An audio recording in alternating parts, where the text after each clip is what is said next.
Hello students, in this session we will continue with exercise 9.1 question number 2nd.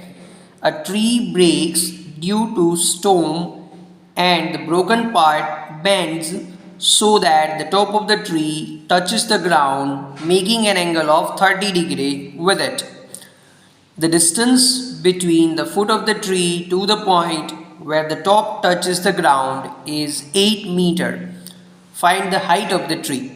इसका figure draw करते हैं और इस क्वेश्चन को समझते हैं क्या करना है.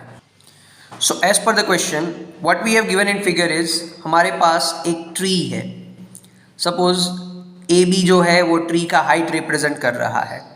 ठीक है, अब ये ट्री स्टॉर्म की वजह से एक जगह से टूट गया है. सपोज वो सी के पास से टूट गया है. इस तरह से टूटा है कि उसका ये जो ऊपर का पार्ट है वो ऐसे नीचे बेंड हो गया है. अब बेंड होके ये पार्ट ने ग्राउंड के साथ एंगल बना लिया है 30 डिग्री का. तो हमें फाइंड करना है कि टूटने से पहले ट्री का हाइट कितना था. That is we have to find out. That means ultimately हमें ए बी फाइंड करना है. Got it. अब पूरा ए बी जो है वो दो पार्ट में बना है. एक है ए सी और एक है बी सी. यानी कि ए बी चाहिए तो ए सी और बी सी को प्लस कर दो, सिंपल. लेकिन बी सी जो है वो अब सी डी बन गया है. तो अगर हम सी डी फाइंड कर ले तो उतना ही लेंथ बी सी का होगा और फिर हम ए सी और सी डी को प्लस कर देंगे. ठीक है, let's write the things down and find out the answer. So first of all, height of tree is represented by A B और ये ए बी जो है वो है ए सी प्लस बी सी. ठीक है, अब ट्री जो है वो सी के पास से टूट रहा है. Tree is broken from point C and broken part touches the ground at D. जो टूटा हुआ पार्ट है उसका टॉप ग्राउंड को टच कर रहा है पॉइंट डी पे. Therefore angle C D A is equal to 30 degree और ए से लेके डी तक का डिस्टेंस जो है वो ऑलरेडी क्वेश्चन में है 8 मीटर. ठीक है, ऑल्सो हम लोग फिगर में से ये बोल सकते हैं कि B C is equal to C D, B C is equal to D C. यानी कि हमारा ए बी जो है वो अब हमें ए सी और डी सी को प्लस करके भी मिल सकता है. दैट मीन्स हमारा टारगेट अब है ए सी फाइंड करना और डी सी फाइंड करना.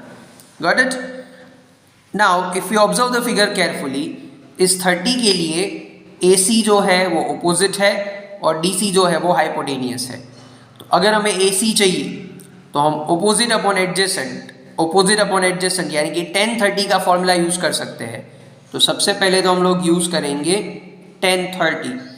That will be like A C upon A D. 10-30 का फॉर्मूला होता है 1/√3. So that will be like A C upon 8 and from this A C is equal to 8 को यहाँ पे मल्टीप्लाई में ले जाओ 8/√3. तो ए सी का लेंथ हमें मिल गया है 8/√3. अब चाहिए डी सी, तो उसके लिए एडजेसेंट अपॉन हाइपोटेनियस या तो फिर opposite upon hypotenuse. Adjacent upon hypotenuse थोड़ा सा इजी पड़ेगा. अब एडजेसेंट अपॉन हाइपोटेनियस यानी कि cos 30, तो यहाँ पे हम लोग cos 30 का यूज करेंगे.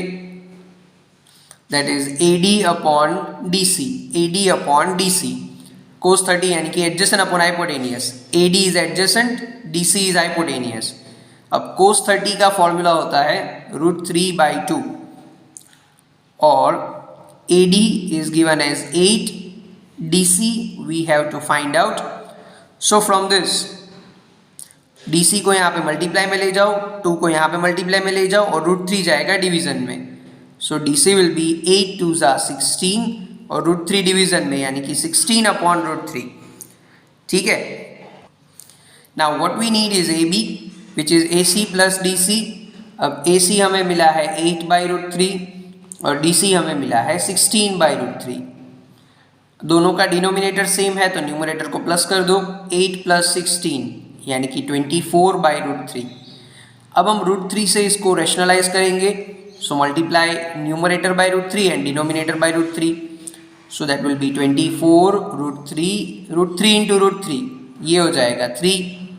24 को 3 से डिवाइड कर दो, वी विल हैव 8√3 सेंटीमीटर, और ये है पूरा ट्री का हाइट। क्लियर?